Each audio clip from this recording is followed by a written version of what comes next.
Apologies for not putting out an update video sooner. I had actually tried to previously, but I was not the biggest fan of how it turned out, so I kind of wanted to do a second take of it.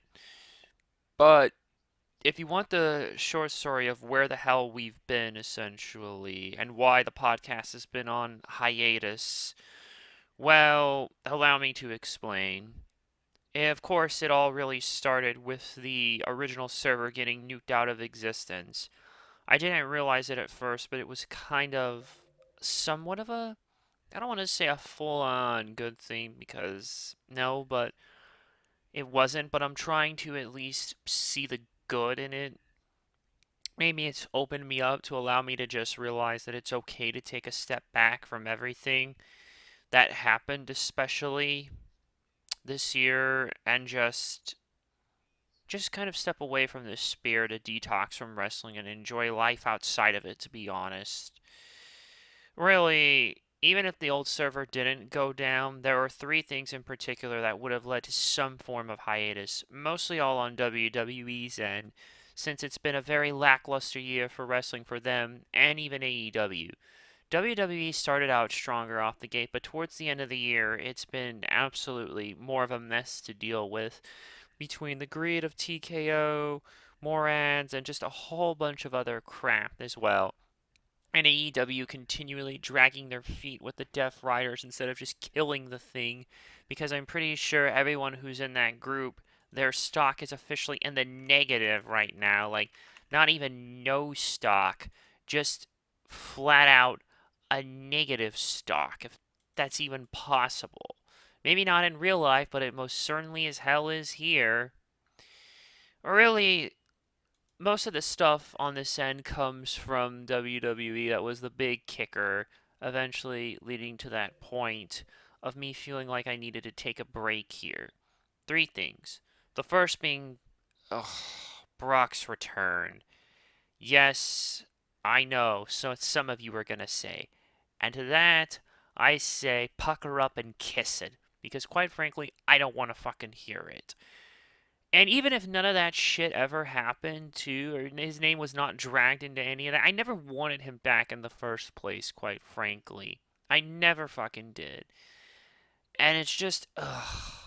And if I have to hear some of these comments, basically, again, I just, I don't even know anymore. Don't even try it here. And if you just want to throw about bullshit about clear and whatever and all this, then why don't you just ask Jim Cornette's wife and Terry Runnels how clear he actually really is? Not to mention how many of the women were actually feeling when he came back, actually. Yeah. And quite frankly, some of the comments I've seen have absolutely disgusted me, quite frankly. It seems like we are lacking empathy a lot, but I don't want to get too much into that. The point is, that was strike one on WWE's part. Strike two on their part, the ESPN deal. We had a very good thing with Peacock going, quite frankly. And that was on top of all the other content you could have gotten. Now, it feels like you're paying more for less, because I always was someone who defended the NXT style black and gold match cards on the pay-per-views on the main rosters, more specifically events. However, with this ESPN deal, you are paying more per month and maybe per year actually than you are with Peacock. I actually have the ESPN Plus ordeal pulled up right now actually, so we can actually take a look at the price. Monthly, it's $30 here for ESPN Unlimited, and then annually, it's $300 a year. For the record, if you want to know how much Peacock actually cost as well, if you want to know how much it cost, you go for the Premium Plus plan, which is the full one without ads whatsoever, period. You'd have to pay $16.99 a month or $170 a year.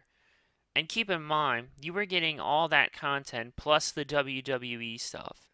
Here, though, I think the only benefit for ESPN Plus or whatever you call this new direct to consumer service is that if you are a sports fan on top of being a wrestling fan, like you watch additional sports, then it might be of value to you. But if you don't, well, then, like I said, you're paying more for less because WrestlePalooza was only a 5 match card here. Not going to count No Mercy because that was an NXT event. Crown Jewel was also only a 5 match card. Yeah, you see what I mean about paying more for less? Nobody should be doing that. No one. But really, the absolute final straw, the absolute last one that forced me to take a step back and take a break from this sort of thing, Saudi Mania. Yeah, WrestleMania 43 going to Saudi Arabia.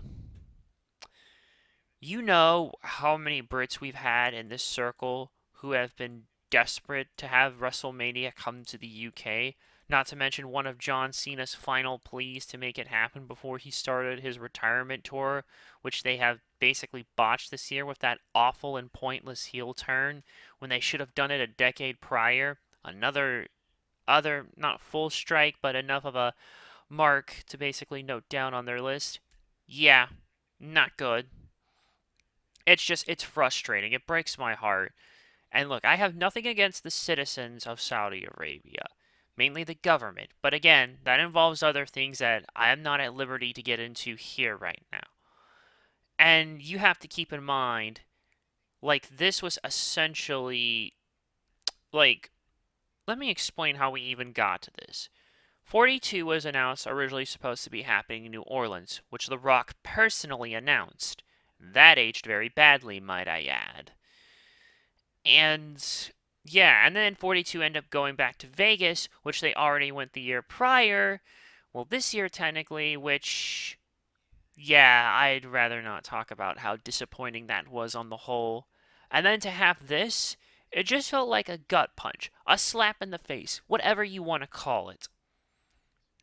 And ultimately that is was just the thing that forced me to just take a break from all of this.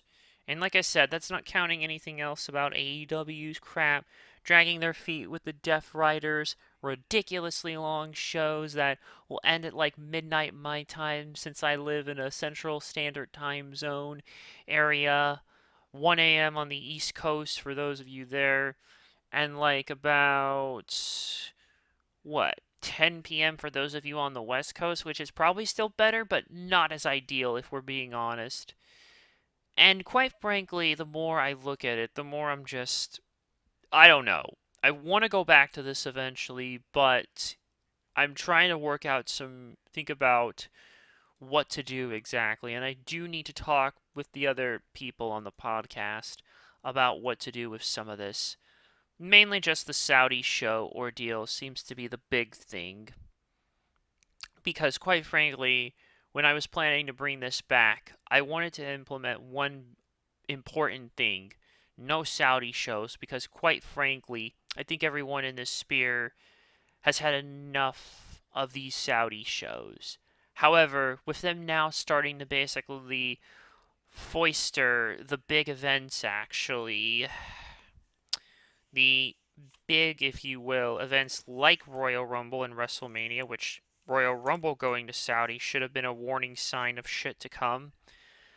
I don't know what I'm going to do actually. Like, I'm going to have to talk it over and decide what I'm going to do. There's a lot. I want to try and bring this back closer to the end of this year. Maybe a full on start into 2026 instead. I really don't know.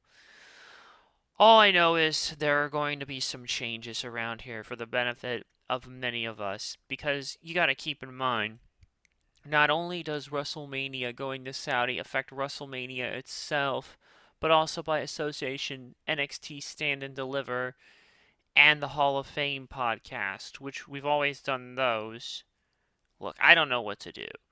I'm planning on coming back at some point, but I don't know. I do think all the podcast host here, the co-host and everyone and the guest over the years for their work here. I will probably be forever grateful for that until the day I'm no longer here. And yeah, I don't really have anything else to add. So I guess I'll see you when I see ya. Take care of yourself now.